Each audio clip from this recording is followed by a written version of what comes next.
Cher public, ce soir, je m'empare de ce moment crucial pour vous faire une demande à l'effet spécial. Ma demande la voici. Suivez-moi. Allons-y, sortons d'ici. Oui, échappons-nous. Oublions les lumières, les caméras. Faisons abstraction de toute cette attention. Allons autre part, un pied devant l'autre. Échappons-nous de cette soirée. Échappons-nous vers une autre histoire. Mais surtout, rendons cette échappée belle. Suivez-moi, écoutez l'appel de la forêt. Je vous ouvre les portes de mon jardin secret, de ma forêt vierge. Car ce soir, il s'agira de cela. Il s'agira de mon histoire. L'histoire d'une étendue de neige où une mésange a laissé son empreinte. Une mésange différente.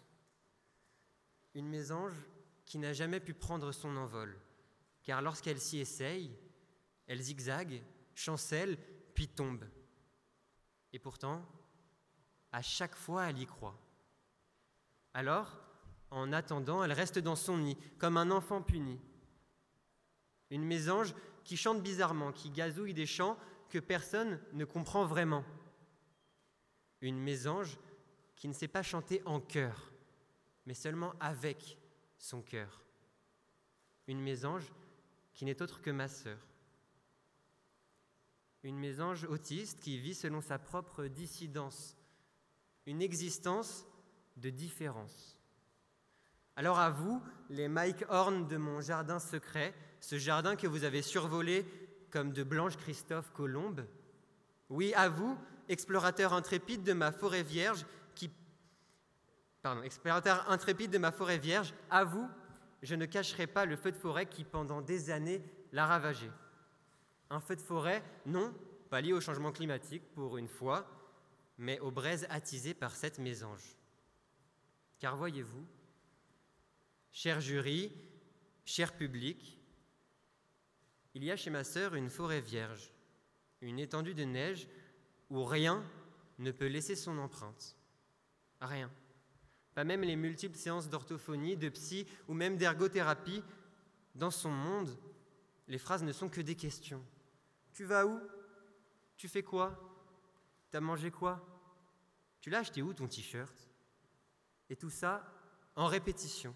Dans son monde, les peluches parlent. Bon, parfois, dans mon monde aussi. Dans son monde, les livres n'ont que des images et les crayons ne servent qu'à colorier. Dans son monde, hier, aujourd'hui et demain ne font qu'un.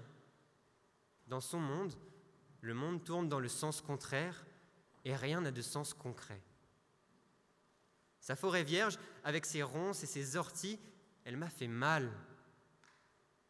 Ma souffrance rimait avec sa différence. Je vous l'avoue ce soir, cette forêt vierge m'a presque fait perdre espoir.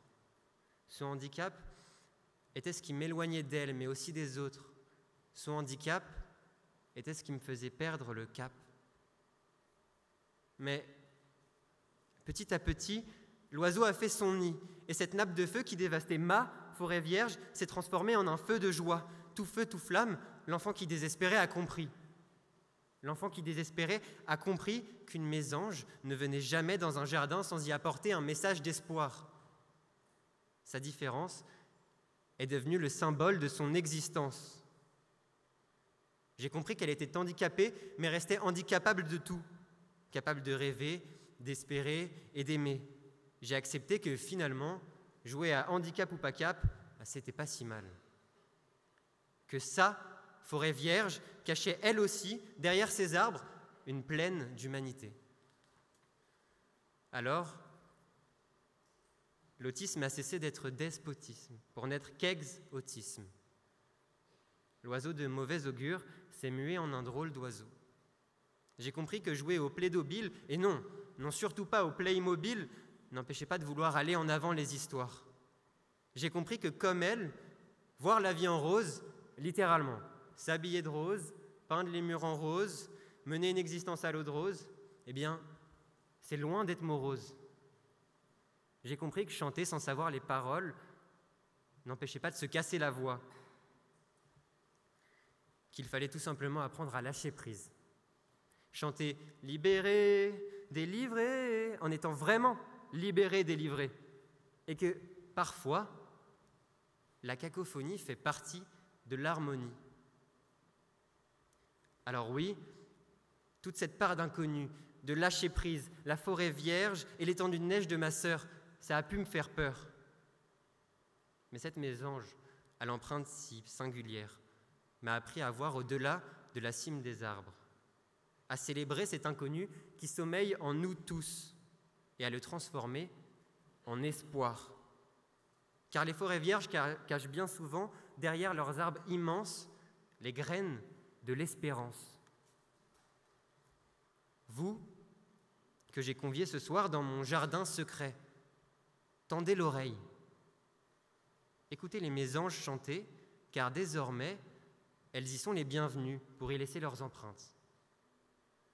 Et plus rien ne les empêche de siffler le plus beau des airs, d'unir leurs voix pour chanter la plus jolie des mélodies, celle d'une famille unie.